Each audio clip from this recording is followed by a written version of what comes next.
महाकवि सुमित्रानंदन पंत ने मुझसे एक बार पूछा कि भारत के धर्माकाश में वे कौन 12 लोग हैं मेरी दृष्टि में जो सबसे चमकते हुए सितारे।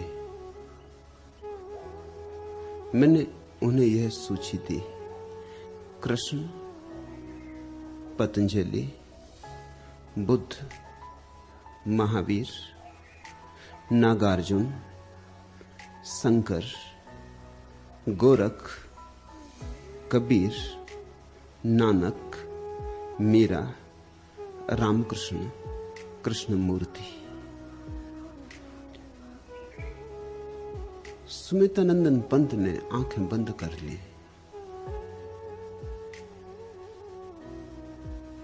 सोच में पड़ गए।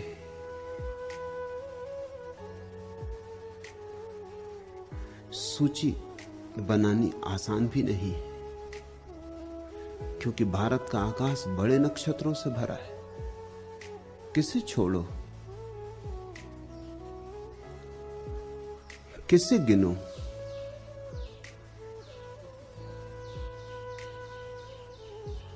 वे प्यारे व्यक्ति थे, अति कोमल, अति माधुर्यपूर्ण स्त्री। वृद्धावस्था तक भी उनके चेहरे पर वैसी ही ताजगी बनी रही जैसी बनी रहनी चाहिए। वे सुंदर से सुंदरतर होते गए थे। मैं उनके चेहरे पर आते जाते भाव पढ़ने लगा। उन्हें अड़चन भी हुई थी। कुछ नाम जो स्वभावतः होने चाहिए थे नहीं थे। राम का नाम नहीं था। उन्होंने आंख खोली और उससे कहा, राम का नाम छोड़ दिया है आपने। मैंने कहा, मुझे 12 की ही सुविधा हो चुनने की, तो बहुत नाम छोड़ने पड़े। फिर मैंने 12 नाम ऐसे चुने हैं जिनकी कुछ मौलिक देन है। राम की कोई मौलिक देन नहीं है, कृष्ण की मौलिक देन है। इसलिए हिंदुओं ने भी उन्हें पूर्णावतार नहीं कहा। उन्होंने फिर मुझसे पूछा, तो फिर ऐसा करें 7 नाम मुझे दे।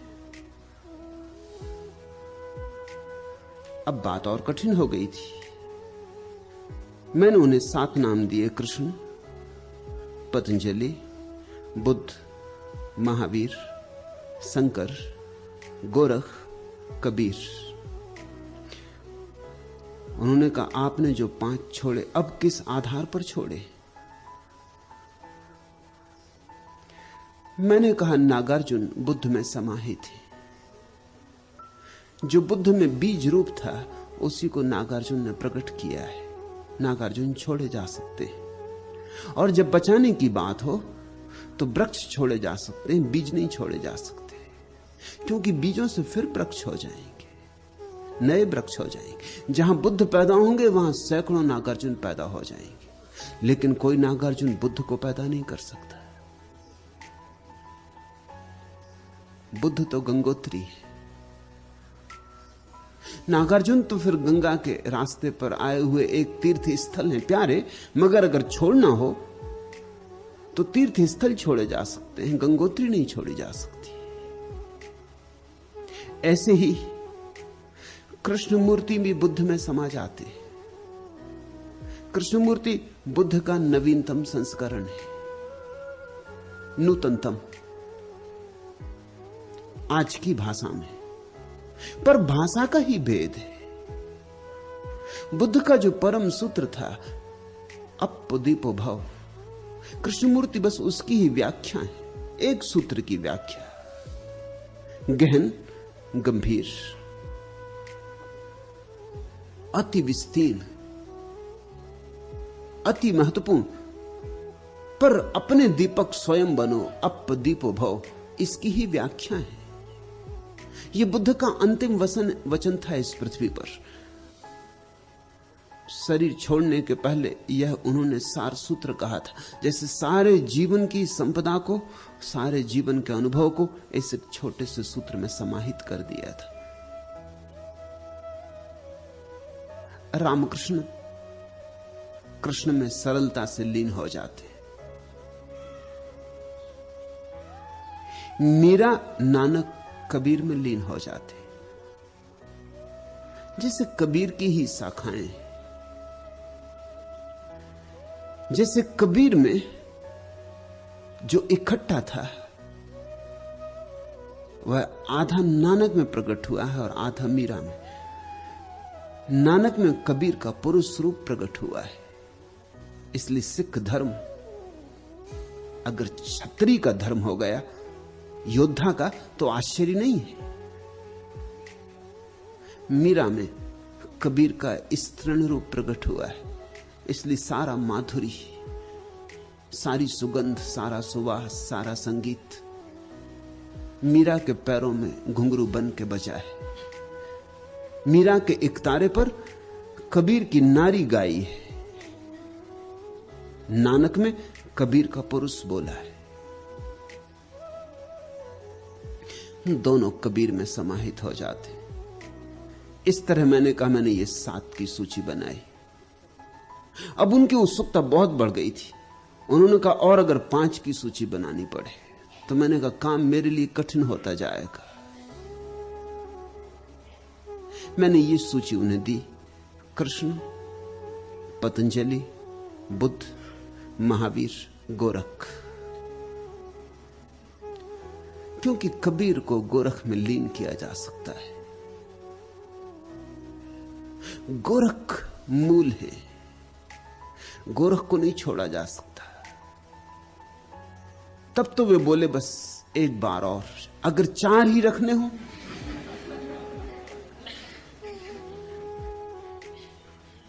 तो मैंने उन्हें सूची दी, कृष्ण, पतंजलि, बुद्ध, गोरख। क्योंकि महावीर बुद्ध से बहुत भिन्न नहीं है, थोड़े ही भिन्न है,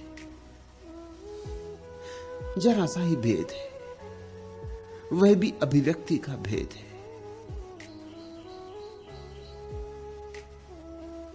बुद्ध की महिमा में महावीर की महिमा लीन हो सकती है।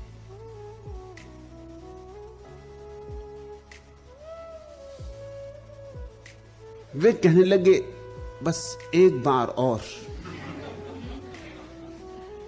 आप 3 व्यक्ति चुने। मैंने कहा अब असंभव है, अब इन 4 में से मैं किसी को भी छोड़ ना सकूंगा। फिर मैंने उन्हें कहा जैसे 4 दिशाएं, ऐसे ये 4 व्यक्तित्व हैं। जैसे काल और क्षेत्र के 4 आयाम हैं, ऐसे ये 4 आयाम हैं। जैसे परमात्मा की हमने 4 भुजाएं सोची हैं, ऐसी ये 4 भुजाएं हैं। ऐसे तो एक ही है, लेकिन उस एक की 4 भुजाएं। अब इनमें से कुछ छोड़ना तो हाथ काटने जैसा होगा, यह मैं न कर सकूंगा। अभी तक मैं आपकी बात मान के चलता रहा, संख्या कम करता चला गया, क्योंकि अभी तक जो अलग करना पड़ा वह वस्त्र था, अब अंग तोड़ने पड़ेंगे। अंग भंग मैं ना कर सकूंगा, ऐसी हिंसा आप ना करवाएं। वे कहने लगे कुछ प्रश्न उठ गए। एक तो ये कि आप महावीर को छोड़ सके, गोरख को नहीं। गोरख को नहीं छोड़ सकता हूं, क्योंकि गोरख से इस देश में एक नया ही सूत्रपात हुआ। महावीर से कोई नया सूत्रपात नहीं हुआ, वे अपूर्व पुरुष हैं। मगर जो सदियों से कहा गया था, उनके पहले जो 23 जैन तीर्थंकर कह चुके थे, उसकी ही पुनरुक्ति है। वे किसी यात्रा का प्रारंभ नहीं है, वे किसी नई श्रृंखला की पहली कड़ी नहीं, बल्कि अंतिम कड़ी है। गोरख एक श्रृंखला की पहली कड़ी, उनसे एक नए प्रकार के धर्म का जन्म हुआ, आविर्भाव हुआ। गोरख के बिना ना तो कबीर हो सकते, न नानक हो सकते, न दादू, न वाजिद, न फरीद, न मीरा। गोरख के बिना ये कोई भी ना हो सकेंगे। इन सबके मौलिक आधार गोरख में। फिर मंदिर बहुत ऊंचा उठा, मंदिर पर बड़े स्वर्ण कलश चढ़े, लेकिन नींव का पत्थर नींव का पत्थर है, और स्वर्ण कलश दूर से दिखाई पड़ते हो, लेकिन नींव के पत्थर से ज्यादा मूल्यवान नहीं हो सकते। और नींव के पत्थर किसी को दिखाई भी नहीं पड़ते, मगर उन्हीं पत्थरों पर टिकी होती है सारी व्यवस्था, सारी भित्तियां, सारे शिखर। शिखरों की पूजा होती। बुनियाद के पत्थरों को तो लोग भूल ही जाते, ऐसे ही गोरख भी भूल गए। लेकिन भारत की सारी संत परंपरा गोरख की ऋणी है। जैसे पतंजलि के बिना भारत में योग की कोई संभावना न रह जाएगी,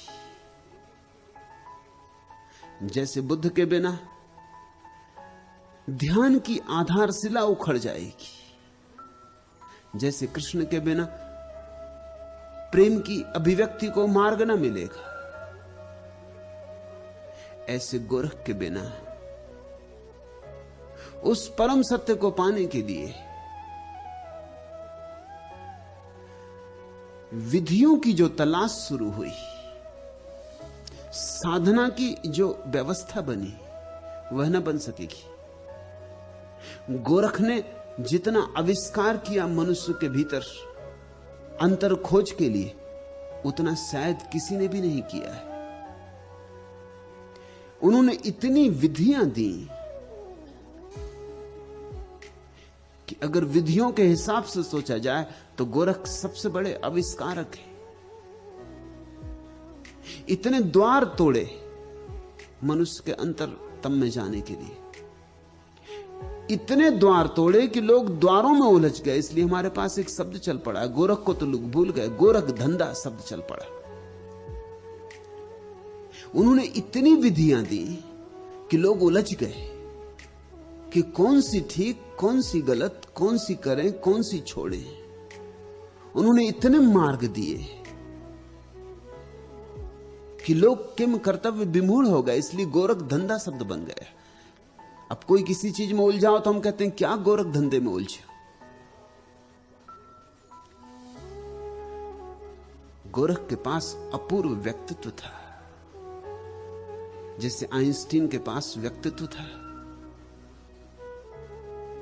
जगत के सत्य को खोजने के लिए जो पहने से पहने उपाय अल्बर्ट आइंस्टीन दे गया, उसके पहले किसी ने भी नहीं दिए थे। हां, अब उनका विकास हो सकेगा, अब उन पर और धार रखी जा सकेगी, मगर जो प्रथम काम था वह आइंस्टीन ने किया। जो पीछे आएंगे वो नंबर 2 होंगे, वो अब प्रथम नहीं हो सकते। राह पहली तो आइंस्टीन ने तोड़ी, अब इस राह को पक्का करने वाले, मजबूत करने वाले, मील के पत्थर लगाने वाले, सुंदर बनाने वाले, सुगम बनाने वाले बहुत लोग आएंगे, मगर आइंस्टीन की जगह अब कोई भी नहीं ले सकता। ऐसी ही घटना अंतर जगत में गोरख के साथ घटी। लेकिन गोरख को लोग भूल क्यों गए? मील के पत्थर याद रह जाते, राह तोड़ने वाले भूल जाते,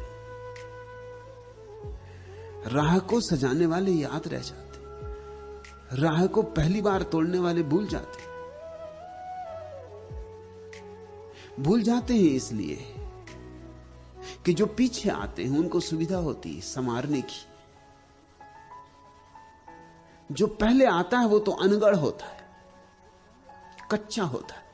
गोरख जैसे खदान से निकले हीरे। अगर गोरख और कबीर बैठे हो तो तुम कबीर से प्रभावित होगे, गोरख से नहीं, क्योंकि गोरख तो खदान से निकले हीरे, और कबीर जिन पर जौहरियों ने खूब मेहनत की, जिन पर खूब छेनी चली है, जिनको खूब निखार दिया गया है। यह तो तुम्हें पता है ना कि कोहिनूर हीरा जब पहली दफा मिला तो जिस आदमी को मिला था उसे पता भी नहीं था कि कोहिनूर है। उसने बच्चों को खेलने के लिए दे दिया था, समझ के कोई रंगीन पत्थर है।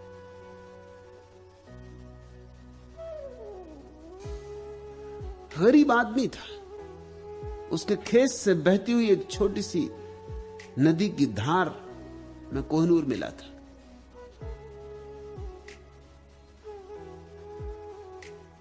महीनों उसके घर पड़ा रहा कोहिनूर, बच्चे खेलते रहे, फेंकते रहे इस कोने से उस कोने, आंगन में पड़ा रहा। तुम पहचान ना पाते कोहिनूर को। कोहिनूर का मूल वजन 3 गुना था आज के कोहिनूर से। फिर उस पर धार रखी गई, निखार किए गए, काटे गए, उसके पहलू उभारे गए। आज सिर्फ 1/3 वजन बचा है, लेकिन दाम करोड़ों गुना ज्यादा हो गए। वजन कम होता गया, दाम बढ़ते गए, क्योंकि निखार आता गया और निखार। कबीर और गोरख साथ बैठे हो, तुम गोरख को शायद पहचानो ही ना, क्योंकि गोरख तो अभी गोलकोंडा की खदान से निकले कोहिनूर हीरे। कबीर तो बड़ी धार रखी जा चुकी, जौहरी मेहनत कर चुके। कबीर तुम्हें पहचान में आ जाएंगे, इसलिए गोरख का नाम भूल गया, बुनियाद के पत्थर भूल जाते। गोरख के वचन सुनकर तुम चौंकोगे। थोड़ी धार रखनी पड़ेगी, अनगढ़ है। वही धार रखने का काम मैं यहां कर रहा हूं। जरा तुम्हें पहचान आने लगेगी, तुम चमत्कृत होगे। जो भी सार्थक है गोरख ने कह दिया है, जो भी मूल्यवान है कह दिया है। तो मैंने सुमित्रानंदन पंत को कहा कि गोरख को न छोड़ सकूंगा, और इसलिए 4 से और अब संख्या कम नहीं की जा सकती। उन्होंने सोचा होगा स्वभावतः कि मैं गोरख को छोड़ूंगा, महावीर को बचाऊंगा। महावीर कोहिनूर है, अभी कच्चे हीरे नहीं है खदान से निकले। एक पूरी परंपरा है 23 तीर्थंकरों की, हजारों साल की, जिसमें धार रखी गई है, पैने किए गए हैं, खूब समुज्वल हो गए हैं। तुम देखते हो 24वें तीर्थंकर है महावीर, बाकी 23 के नाम लोगों को भूल गए।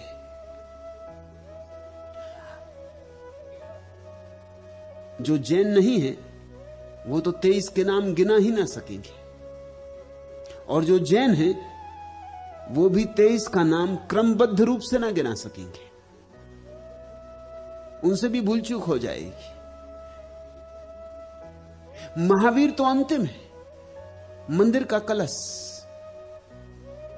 मंदिर के कलश याद रह जाते, फिर उनकी चर्चा होती रहती। बुनियाद के पत्थरों की कौन चर्चा करता है? आज हम बुनियाद के एक पत्थर की बात शुरू करते। इस पर पूरा भवन खड़ा है भारत के संत साहित्य का। इस एक व्यक्ति पर सब दारमदार है। इसने सब कह दिया है जो धीरे धीरे बड़ा रंगीन हो जाएगा, बड़ा सुंदर हो जाएगा, जिस पर लोग सदियों तक साधना करेंगे, ध्यान करेंगे, जिसके द्वारा न मालूम कितने सिद्ध पुरुष पैदा होंगे।